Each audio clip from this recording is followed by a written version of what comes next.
welcome to The Final Whistle. I'm Steve Forbes. I'm Kenzie Benali. And well, it wasn't to be a league double over at Liverpool as the Reds ran out 2-0 winners at Anfield this evening. Now, joining us to discuss the game in detail, we have Dean Hammond and Paul Belveston.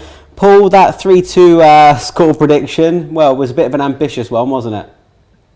No, I feel robbed. I think should have scored at least 3. I think if Danny Ings had been on the pitch, it would have been completely different. I mean, look, I made that prediction knowing that he wouldn't be on the pitch, but I thought Saints created some tremendous chances. It's annoying that Alisson had the game he did. You know, so many goalkeepers would have gone down for the initial chance from Shea, and there were some really bright moments, but it's just another one of those frustrating ones. You know, I think Liverpool had so much to play for today, going for that Champions League place. It's they really needed to be on top of their game, and Southampton really caused them an awful lot of problems, stopped them playing a lot. I thought Nathan Tella caused a lot of problems in the first half, especially. Alisson being man of the match, I think, was especially telling as well. It just goes to show that a 2-0 home win, there'll be a lot of headlines and stories in the papers tomorrow that it was job done by Liverpool as they chase their Champions League place again. But you know, Southampton really put in a good account of themselves. It was just that sort of either the final. I think the final ball was actually pretty good a lot of the time. It was just not quite there finishing wise, and I thought it was interesting, sort of tactically. I'm not the best at spotting sort of tactical shifts and things, but when Diallo came on and we were expecting Armstrong to go out wide again, actually. Ralph seemed to flood the middle of the pitch, and even when Moussa Djenepo came on as a sort of a striker alongside Michael Obafemi, he was dropping deeper as well, and it really looked like Saints were pushing for an equaliser late on. So yeah, for it to finish 2-0 was pretty frustrating and disappointing ultimately. Dean, before the game we spoke about Saints turning competitive performances into 3 points. Unfortunately it wasn't to be tonight, but was that down to just a superb display from the Liverpool goalkeeper? Yeah, Alisson was very good. His decision making was excellent. Maybe not so good on the ball when he gave Southampton a couple of opportunities, but in terms of his sweeping up behind the back four, making decisions, making the angle of the goal smaller was very, very good. But yeah, just frustration because Southampton, again, very, very competitive against one of the better teams in the league. I thought that was probably the best I've seen Southampton in a while in terms of possession, in terms of their confidence of playing through the field. You know, the short passes to then break Liverpool's midfield, especially in the second half, to then get into attacking positions was very, very good. It's just that small detail, and I think we spoke about it before the game, that it's taking those chances, getting them opportunities. Shea Adams had a couple, Nathan Redmond. I mean, Teller's header, I know he's a youngster, but he catches it probably too well. If it comes off the side of his head, he probably scores. So then moments when you're away at Anfield, when you're playing Liverpool, you have to take them, I think. And the credit to Southampton to create 3-4 chances away from home and have so much possession.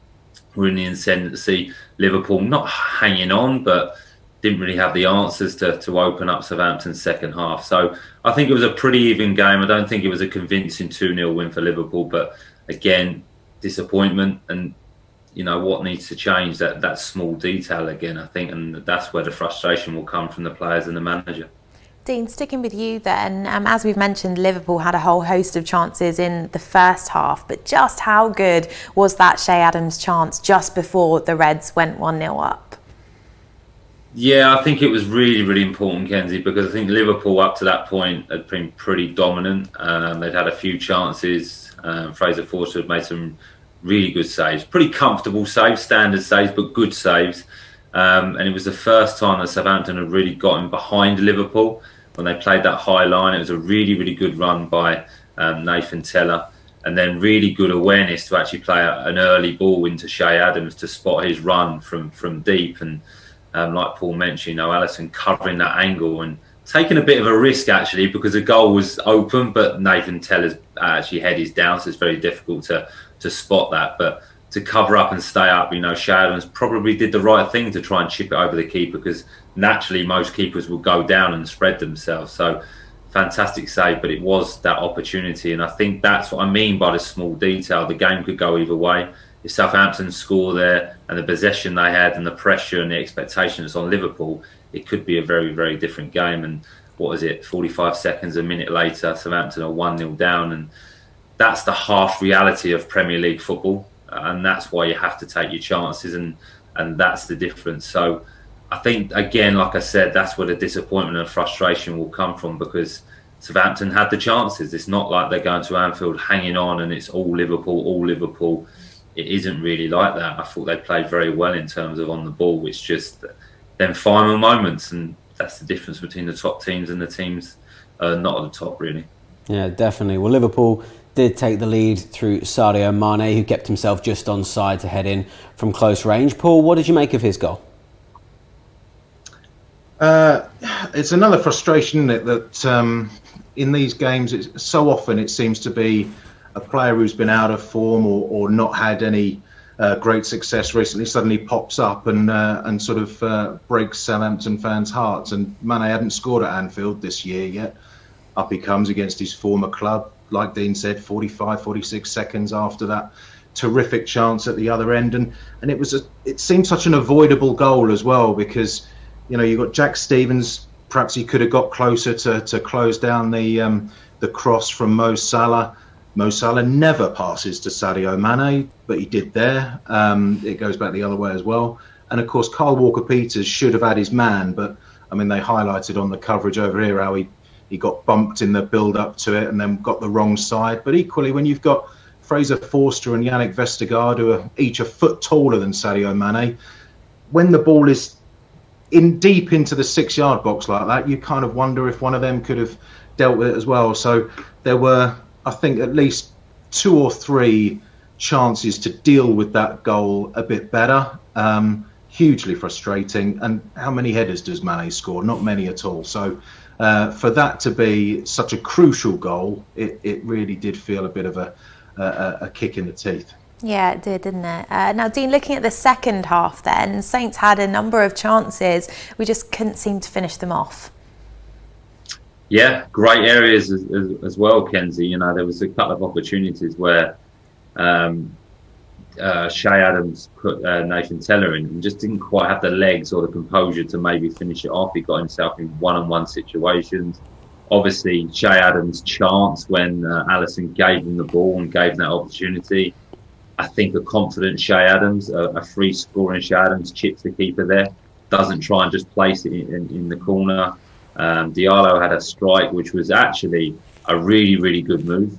Southampton had a huge amount of possession, playing out from the back, going through Liverpool's midfield, switching a play, coming back across, and then Diallo came centrally, and it was a good strike. So there was opportunities for Southampton to get back in the game, and I really felt in the second half I had that ascendancy, I had that pressure, and I thought they would equalise. One little bit of disappointment, which is really, really not like him. I think James Ward-Prowse's free kick and set pieces were a little bit off tonight, and I think that could have been an advantage Southampton could have taken against Liverpool, but it wasn't meant to be. But the positive is they've gone to Anfield and dominated possession and created chances. It's just finishing those moments off, and that will come with experience. But Paul mentioned, I think if them chances had fallen to Danny Ings, especially one to Shea Adams, I think he would definitely take that chance, and that's the difference in the quality. But no, it's good to create chances. I think there's always a problem if you're a team and you're not creating chances. That's when it becomes a major problem, because at some point the strikers, the players will take them chances. So you have to look at it like that. Well, one striker that did come on for Southampton for the first time since September was Michael Obafemi, Paul. Ralph's openly talked about him needing to improve his professionalism. If he does get more appearances or a run in the side, what are the kind of qualities he can bring to the team? Oh, he's definitely a very good option. When he first burst into the team, he was causing a lot of problems for established Premier League defenders, and then that professionalism side has been brought up a few times. I remember doing the fans forum probably 18 months ago, and Ralph talked about it for the first time then, and it was quite surprised, because you can take that as quite a personal remark, a real sort of criticism that, you know, you'd like to think that a player has been warned about that a few times behind the scenes. It must take a fair bit for a manager to say that publicly and really want to see a reaction from the player. Now, by all accounts, during his rehab, he has been exceedingly professional. He took it very seriously. I mean, looking at he seems to have bulked up, so I think he spent a lot of time in the gym as well while he's been off. But they weren't expecting to see him back this season at all. It was a surprise to the coaching staff to see him in a position where they could put him in the squad and bring him off the bench. So that's a sort of a credit to the way he approached his rehab and has got himself in good shape. And I think, you know, you've got Danny as the main striker. Shea is clearly alongside him as number two. And then you've got the two Nathans can play up front. You've got Theo Walcott likes playing up front.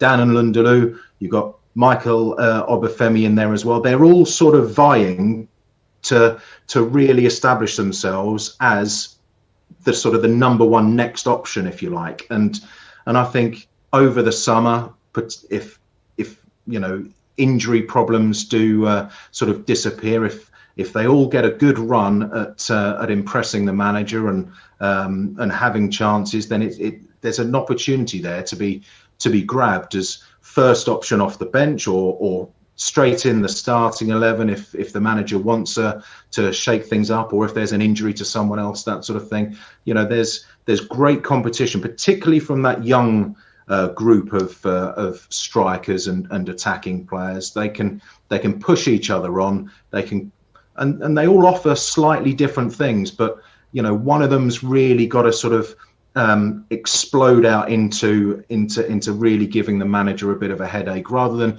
at the moment they're probably all on a similar level. None of them are coming in and scoring a lot of goals. They're getting in good positions. They're showing lots of promise.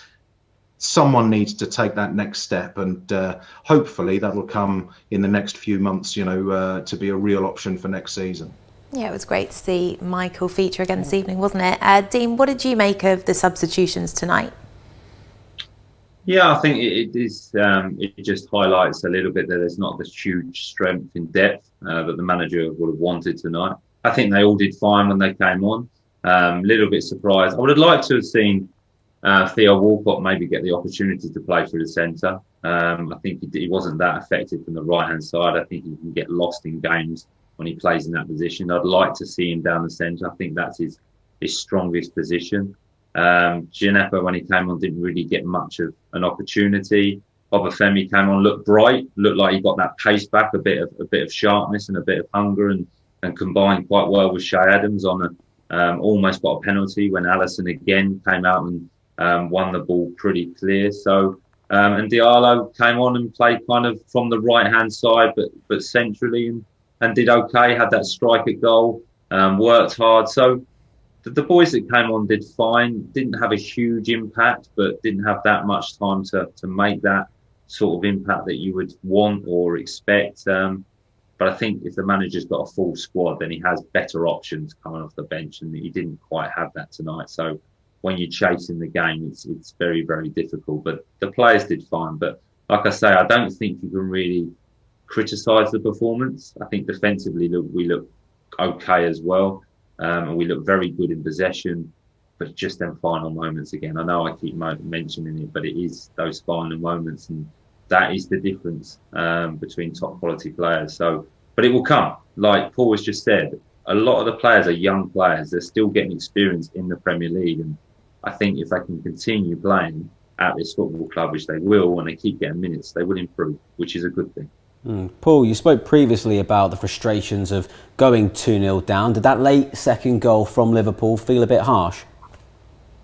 It did, because Southampton were, often Southampton are accused of sort of fading in games, aren't they? Because of all the energy they put in with the pressing game and everything. They were at their strongest in certainly sort of midway through that second half. They were causing Liverpool a lot of problems. Unlucky, as we've said many times, not to be able to convert one of those chances to get back to level pegging. And Liverpool had the odd chance. Diego Jota had a chance, didn't he? But really, that sort of the last half hour or so, I'm not sure Fraser Forster had all that much to do. And like I said about the the disappointing inevitability of a player coming into form from nowhere. Sadio Mane scoring the first one. Thiago's never scored for Liverpool, I don't think, and up he pops with a tremendous strike, although perhaps helped by a deflection. So and that did absolutely kill it. I know there were only a few minutes left, but Liverpool, they could have been a bit nervy. They conceded very late on against Newcastle. They've dropped a lot of points in the last 15 minutes of games.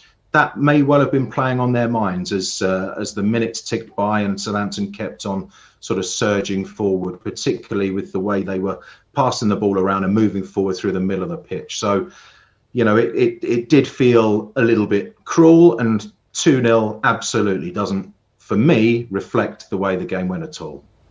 Well, Dean, attention now shifts to Crystal Palace. What are your early thoughts ahead of that one? An important game. It's an important game. I know Southampton are 10 points clear of the relegation. Look, it's not really going to be a threat. Fulham are not going to go and win 4 games out of 4. That's not going to happen. So I think you can look a little bit to next season, but I think you look to next season by getting a result. I think that's the important thing. Southampton need a result. The performances, again, have been good. They've been competitive. It's finding a way to win games now. How can you turn a good performance into a win?